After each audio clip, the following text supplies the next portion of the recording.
Salut à tous. Alors, bon, vous me demandez à chaque fois des vidéos sur l'immobilier. Bon, je vais vous en faire quelques-unes. Bon, d'abord, je vais vous expliquer mon parcours. Alors, en fait, premièrement, j'ai été dégoûté de l'école il y a 55 ans, en fait, par un instit qui, à chaque fois que je faisais des fautes, me donnait autant de coups de ceinture. Il m'allongeait sur son bureau et il me donnait des coups de ceinture. Ça m'a complètement dégoûté de l'école. Bon, après, dans le secondaire, quand j'ai commencé à bien travailler à l'école, mon prof ne m'a pas inscrit pour continuer mes études. Voilà. Donc, alors j'ai été obligé de me débrouiller tout seul, comme vous sûrement, comme certains qui m'écoutent. Donc, alors, qu'est-ce que j'ai fait? Donc, au départ, j'ai travaillé dans une boîte de transport. On m'a mis sur le quai, et que je me suis rendu compte que je resterais sur le quai toute ma vie et que je gagnerais pas un rond, je me suis barré. Je suis parti, pardon. Donc après, qu'est-ce que j'ai fait? Après, j'avais pas de voiture, parce que à ma mère, on n'avait pas assez d'argent pour me payer une voiture. Donc j'avais pas de voiture au début. Alors ce que j'ai fait, je me suis inscrit sur à l'époque c'était des annonces, pour vendre des casseroles en porte-à-porte. Donc je prenais ma valise et je vendais des casseroles en porte-à-porte. Ça, j'ai dû faire ça pendant 1 an. Bon, après, quand j'ai vu que ça marchait pas mal, bon, je faisais un peu d'argent de poche, j'arrivais à payer mon logement, etc., etc. Qu'est-ce que j'ai fait? Après, je suis parti vendre des maisons. Bon, et inconsciemment, comme mon père construisait des immeubles et que tous les dimanches, il me faisait visiter, quand j'étais petit, toutes les constructions qu'il faisait, en fait, inconsciemment, je connaissais la construction sans le savoir. Donc, j'ai commencé à vendre des maisons. Là, je suis venu premier vendeur breton, 3e vendeur du groupe. Bon, ça c'était top, Je gagnais très très bien ma vie. Je gagnais autant que mon frère qui était prof, alors que lui était meilleur que moi à l'école. Bon, après, qu'est-ce que j'ai fait? Bon, je suis parti en Martinique et en Guadeloupe. Et là, en fait, j'ai proposé à une grosse boîte qui construisait des maisons. Je leur ai dit, écoutez, j'ai joué prends jeu, vous vendez 12 maisons par an, laissez-moi faire, donnez-moi une grosse com. Et moi, je vais essayer de développer, vous n'avez pas de fixe à me donner, je me débrouille, etc. Et je suis passé de 12 maisons à 120 maisons. Bon, après, j'ai fait un voyage dans toute l'Amérique du Sud, j'ai voyagé partout, etc. Bon, après, qu'est-ce que j'ai fait? Je suis revenu à Paris après mon voyage d'1 an. Et j'ai travaillé dans l'immobilier à Paris, avenue des Champs-Élysées. Et le premier mandat que j'ai rentré un appartement sur les champs d'un émir. Tout le monde était étonné. Le premier mandat que j'ai rentré, un émir. Bon, ok, bref. Et puis d'un seul coup, il y a un mec qui est passé à l'agence, un gros bonnet de Century 21. Et puis il a demandé à mon patron, est-ce que ce gars-là pourrait pas travailler chez nous? Alors bon, moi, j'en savais rien, j'avais jamais vendu de franchise, etc., etc. Donc j'en savais rien, je savais pas qu'est-ce que ça valait. Il m'a dit, bon, écoutez, ce grand boss m'a dit de venir le voir au siège de Century 21. Je suis allé. Bon, j'avais aucun diplôme. Tous les mecs qui travaillaient là étaient tous super diplômés, etc., etc. C'était des grosses têtes. Et en fait, ils m'ont recruté. Et en fait, au début, ils rentraient des agences qui faisait, alors je vous parle de ça il y a 40 ans, 30 ans, non 40 ans, 35 ans, enfin je me rappelle plus. Et donc en fait, il rentrait des agences qui devaient faire à peu près, 500 000 balles de chiffre, parce que c'était en francs à l'époque. Et moi, la première agence que j'ai rentré une agence qui faisait 2 millions de francs, et j'ai rentré la plus grosse agence du monde qui faisait 10 millions de francs à l'époque, ce qui était énorme. Donc j'étais premier vendeur français, 3e vendeur mondial. Donc là, j'ai été invité aux États-Unis. Donc je suis allé aux États-Unis. Ça m'a tellement plu, je suis resté 8 mois pour apprendre couramment l'américain. Je suis resté 8 mois, c'était extra. Bon, j'ai pas eu de bol parce que je voulais rester. Mais en fait, je suis tombé pendant la guerre du Golfe, donc j'ai été obligé de rentrer. Alors, pourquoi je vous explique tout ça? Parce qu'en fait, pour la suite des vidéos, c'est hyper important que vous compreniez le parcours. Hein, et vous dire que impossible n'est pas français. Hein. Tout le monde peut réussir. Hein. Donc, alors, la curiosité. Alors, moi, en fait, chaque fois que je suis dans un secteur, bah, c'est la curiosité. Hein. Je regarde les immeubles, je regarde les maisons, je regarde les terrains, je regarde tout ce qui se passe, j'interroge. La curiosité, c'est primordial. Si vous n'êtes pas curieux, vous n'arriverez jamais à avoir du patrimoine. Alors, je vais vous montrer quand même où je suis.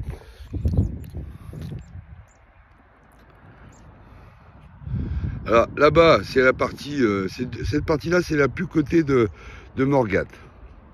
Je sais pas si vous verrez. Voilà, c'est ça la partie la plus cotée. Alors, la curiosité, comme je dis, hyper important. Hein. La deuxième chose, ne soyez jamais jaloux des autres. Alors, je vais vous expliquer plusieurs anecdotes. En fait, quand j'étais en Martinique, hein, bon, j'étais jeune, hein, il y a 40 ans peut-être, moi j'étais jeune. Donc tous mes potes qui bossaient dans l'immobilier, bon bah ils louaient des maisons en bord de mer, avec accès direct à la plage, ils avaient un bateau, hein, parce que moi je suis pas intéressé par les montres de luxe, je suis pas intéressé par les voitures de luxe, ça m'intéresse pas, c'est pas un truc qui me... Excusez-moi l'expression, mais ça me fait pas, hein, vous avez compris. Hein. Donc je suis pas intéressé par ça, hein, ça m'intéresse pas, je suis pas du tout intéressé par ça. Bon, donc ils étaient tous, ils louaient des trucs à l'époque à 1000 francs, 1500 francs, etc., etc. Alors, ils se sont moqués de moi au début. Hein, bon, maintenant, je les revois, bah, ils ont rien. Hein. Donc, ils se sont moqués de moi parce qu'en fait, moi, ce que j'ai fait tout de suite en arrivant en Martinique, avec la curiosité, j'ai cherché un secteur qui avait un potentiel de développement et je me suis acheté un petit appart de 50 mètres carrés, hein, toujours en résidence principale. Hein. Alors, n'oubliez pas, je ferai d'autres vidéos là-dessus. Le plus important, c'est d'avoir votre résidence principale. Vous pouvez la vendre sans faire de plus, vous payez pas de plus-value. Ah, naturellement, faut pas faire ça tous les ans. Hein. Vous pouvez faire ça, par exemple, quand vous décidez d'agrandir votre logement pour un jour ne plus payer de loyer quand vous serez en retraite. Bon, après, quand je suis arrivé à Paris, j'ai vendu ma résidence principale, j'ai fait la même chose à Paris. Alors, à Paris, comment j'ai fait? J'étais logé chez un pote à l'époque à la Goutte d'Or. S'il m'entend, il rigolerait. Donc j'étais logé à la Goutte d'Or, hein, etc., etc. Hein, avant que je sois recruté par l'agence immobilière dans les Champs-Élysées, par Century 21. Donc j'arrivais sans rien, j'avais plus rien, j'avais voyagé pendant un an, etc. J'en avais profité, j'avais quand même gardé l'argent de ma résidence principale, que j'avais vendue en Martinique. Bon, qu'est-ce que j'ai fait? J'ai fait la même chose à Paris. Alors, qu'est-ce que j'ai fait? D'abord, j'ai essayé de repérer un quartier à côté du 18e qui n'était pas coté, hein, et qui était à un prix pas trop cher avec un fort potentiel. Donc c'est ce que j'ai fait. Donc j'ai repéré le 9e arrondissement. Alors maintenant, c'est sûr que si vous êtes dans le 9e arrondissement, ben, vous verrez que c'est un quartier hyper chic, hein, c'est devenu hyper cher, etc., etc., hein, c'est devenu très cher. Qu'est-ce que j'ai fait? D'abord, j'ai choisi un immeuble en pierre de taille. J'ai choisi un immeuble où il n'y avait pas beaucoup de copropriétaires. Il devait être 6 copropriétaires et je me suis bien renseigné. Chaque propriétaire avait un étage. Donc, ce que j'ai fait, j'ai acheté des chambres de bonne au dernier étage sans ascenseur. Donc, je montais les 6 étages tous les jours. Hein. Et je me suis bien mis pote avec c'était des gens très riches. Hein. D'ailleurs, s'ils m'écoutent, vraiment, je les remercie hein, parce qu'ils m'ont beaucoup aidé. Et qu'est-ce qu'ils ont fait? Comme ils étaient super sympas avec moi et que moi j'étais sympa et que je faisais pas l'idiot, j'étais toujours correct, sérieux, ils m'ont mis l'ascenseur. Hein.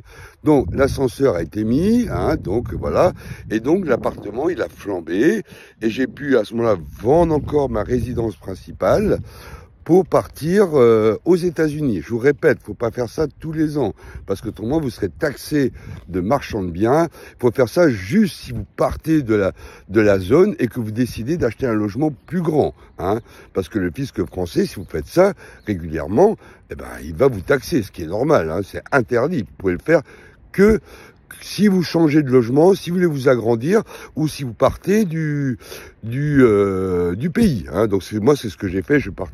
J'avais décidé de partir en Californie. Hein. Donc, arrivé en Californie, bah, je me suis inscrit parce que je voulais être avec tous les. D'ailleurs, Elon Musk n'arrête pas de parler de ça, mais moi, ça m'a servi à l'époque. Hein. Moi, je parle de ça. Il y a 35 ans déjà. Hein. Donc moi je me suis inscrit dans une école d'immigrés, hein. Donc il y avait des Brésiliens, etc. Bon, parce que j'avais été voir les écoles payantes, mais il y avait que des mecs friqués qui étaient là pour passer les vacances. Et moi je voulais absolument apprendre la langue pour rester aux États-Unis. Donc il fallait vraiment que j'apprenne sérieusement, etc. Il fallait que je sois dans le bain directement, etc. Hein. Donc j'ai appris la langue là-bas sur place et j'ai fait la même chose. Donc j'ai cherché. Alors, en fait, j'étais à San Diego, et donc San Diego déjà à l'époque, bon, par rapport à maintenant, c'est pas cher, c'est sûr, hein, mais à l'époque, c'était quand même, ouais, une maison, c'était bien. Bon, maintenant, une maison, une maison simple, c'est 1,4 million de dollars. À l'époque, ça devait être, 300, 250. De 200 000 dollars, mais le dollar était à 10 francs, donc voilà, pour nous à l'époque c'était quand même pour nous assez cher. Et donc ce que j'ai fait, pareil, j'ai visité tous les quartiers de San Diego, mais tous les uns après les autres. Et à la frontière, alors c'est pour ça que je vous dis qu'il faut être curieux, hein, il faut pas hésiter. Il y avait une barre de maisons, des vieilles maisons avec. Il y avait une population mexicaine, très gentille d'ailleurs, hein, à la frontière, hein, très sympa. Hein, s'ils m'écoutent, parce que j'ai rencontré des mecs super sympas. Donc j'ai traversé cette barre d'immeubles. Je vous montrerai les photos que j'ai faites à l'époque. Je sais pas, je dois avoir 50 ou 60 ou 100 diapositives que je vous posterai, parce que c'est vraiment des photos inédites qui ont été prises il y a, dont les Américains qui les verront diront, ah bon, c'était comme ça, Imperial Beach à l'époque. Bon, bah, je vous montrerai les photos, je vais essayer de les faire tirer et vous les montrer. Donc, ce que j'ai fait, j'ai visité, je suis rentré dans cette barre. Et quand je suis rentré dans cette barre, en fait, je me suis rendu compte qu'il y avait une plage magnifique, mais top niveau, en fait. Et on ne pouvait pas construire ni à droite ni à gauche. C'est-à-dire que à gauche, il y avait la frontière mexicaine. Donc là, on ne pouvait pas construire, hein, parce que c'est surveillé par la police américaine. Et de l'autre côté, il y avait un pont, hein, parce que de l'autre côté, c'est Coronado, où les gens très riches, comme les acteurs, vont à l'hôtel, enfin, etc., etc. Et donc, c'était un coin, mais hyper pauvre. Et là, on pouvait acheter, à l'époque, une maison pour 50 000 dollars. Donc voilà, bon, je vous montrerai les photos. Maintenant, une maison Imperial Beach, c'est pareil. Bon, et en plus, quand je vous dis ça, 50 000 dollars, c'était pied dans l'eau, vue mer, accès direct et un super spot de surf. Et en fait, c'était un coin en fait que personne ne connaissait. Et c'est comme grâce à ça que j'ai pu, malheureusement, j'étais obligé de retourner à Côte de la Garde, qu'un grand groupe américain que j'ai contacté par téléphone, que j'ai fait venir, c'était l'architecte à l'époque qui avait fait le César Palace. Hein, c'est lui qui avait fait. J'avais décroché mon téléphone. Comme je vous ai dit, aux États-Unis, si vous avez un bon truc, vous pouvez appeler n'importe qui. La personne vient voir parce qu'ils sont très curieux, ils sont très affairistes. Là, c'est pas comme en France, hein, où on vous rigole, comme je disais dans la dernière vidéo, on vous rigole toujours au nez. Donc je l'ai appelé, il est venu. Oh, il m'a dit, mais putain, José, mais c'est un endroit. Et lui, il habitait LA, hein, il habitait à LA, hein, donc il était à côté, hein, donc, il était à quoi? LA, c'est à quoi? Allez, je me rappelle plus, c'est à 100 bornes à peine, par la freeway à peu près. Il est venu, il a vu ça, oh, il m'a dit, José, mais comment t'as pu trouver un truc pareil? Et en fait, il m'a proposé un emploi, hein, par un groupe français qui était à LA, en fait, et mon boulot, en fait, c'était de chercher des terrains, hein, que personne envisageait d'acheter, hein, de fouiner dans toute la Californie. Hein. Et en fait, eux, comment ils font, c'est-à-dire que moi, je trouve le terrain, eux, après, ils construisent l'église, ils construisent le golf, ils construisent toutes les infrastructures et ils vendent les maisons. Alors, sur ce coup-là, d'ailleurs, j'en pleure toujours parce que quand je vais en Californie, je vais voir toujours ce cabinet d'architectes qui me rappelle toujours la même histoire. Et donc, en fait, ce qui s'est passé, c'est qu'il y a eu la guerre du Golfe. Donc, ils m'ont demandé de rentrer parce que vous savez qu'aux États-Unis, quand il y a une crise, tout s'effondre. C'est-à-dire qu'à l'époque, les gens n'avaient plus de carte bancaire, les magasins étaient vides.